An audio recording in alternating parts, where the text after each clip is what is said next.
In today's video, we are talking about grant writing for beginners. So if this is something that you wanted to kind of dip your toes in and discover if it's for you, we're going to be running through 5 major tips to give you so that you kind of know, all right, is this actually something that I really want to go all in on and start to learn a lot more about professionally.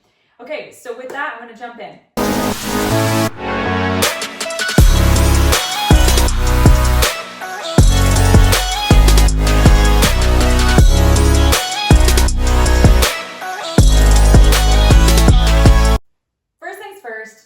Find a real project.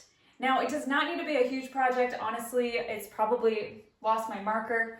It's probably best if it's something that's like $20,000 or less. Just something that's manageable.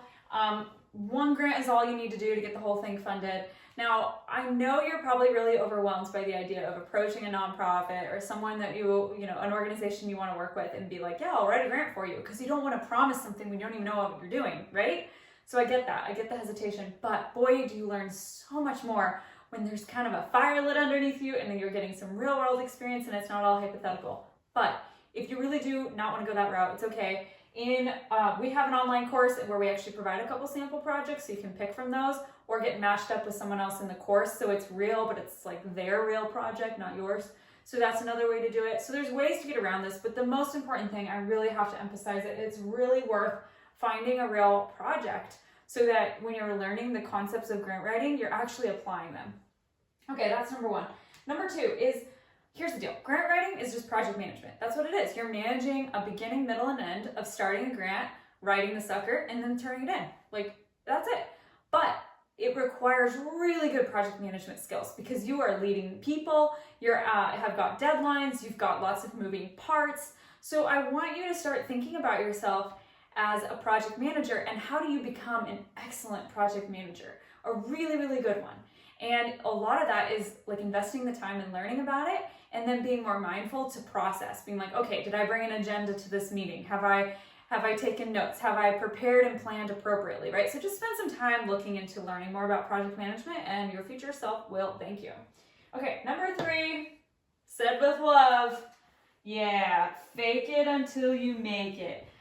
That's honestly, even when you're an advanced grant writer, you're always pushing yourself into new terrain. And what we find is that it's just something is going to intimidate you. Something is going to make you feel like you're so in over your head. You don't know what you're doing. That whole imposter syndrome, it just gets all up in your way. And you need to understand it's normal.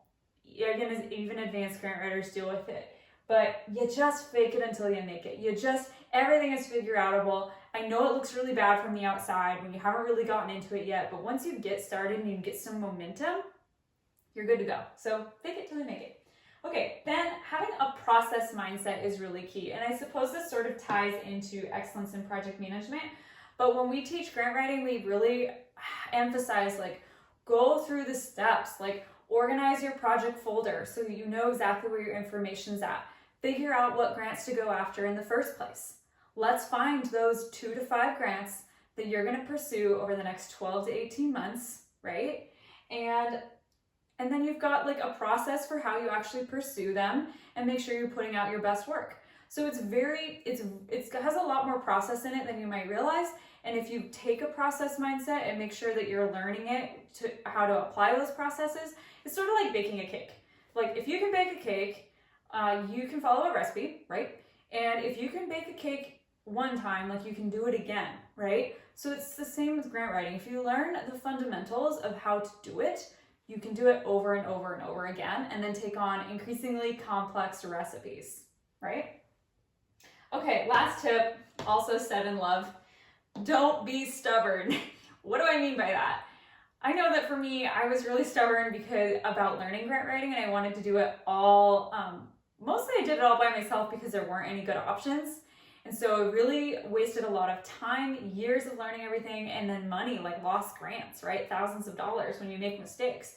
So be open and receptive to getting professionally trained in grant writing, and it's going to short track that whole process by an enormous amount. So we have a program we'd like you to have a look at if you're considering this and you're trying to not be stubborn and have a good process. So it's called Grant Writing from Start to Funded. It's all about how you find grants and figure out the right ones to go after and then have a process for pursuing them. And then you can become a grant writing unicorn, which is a lovely thing to graduate into. So anyway, you can check that link out in the description box below, but there's a bunch of other free resources as well to kind of get you started if you're still in this early phase of like, well, I don't actually know if I want to get into it yet. That's cool. Just go and evaluate it, see if it's right for you. But anyway, I hope you found that helpful as you're thinking about grant writing for beginners. Find a real project, commit to becoming a rockin' excellent project manager. Understand you're gonna feel a little uncomfortable. You're gonna fake it till you make it. You're gonna have a process mindset so you can basically learn how to bake a recipe, bake a cake, bake a grant, time and time again. And don't be stubborn, get professionally trained. That's it for today. We'll catch you next time. Hit the like and subscribe button. We drop a video about once a week. And if you have any questions, drop them in the comments and we'll get back to you. That's it. See ya.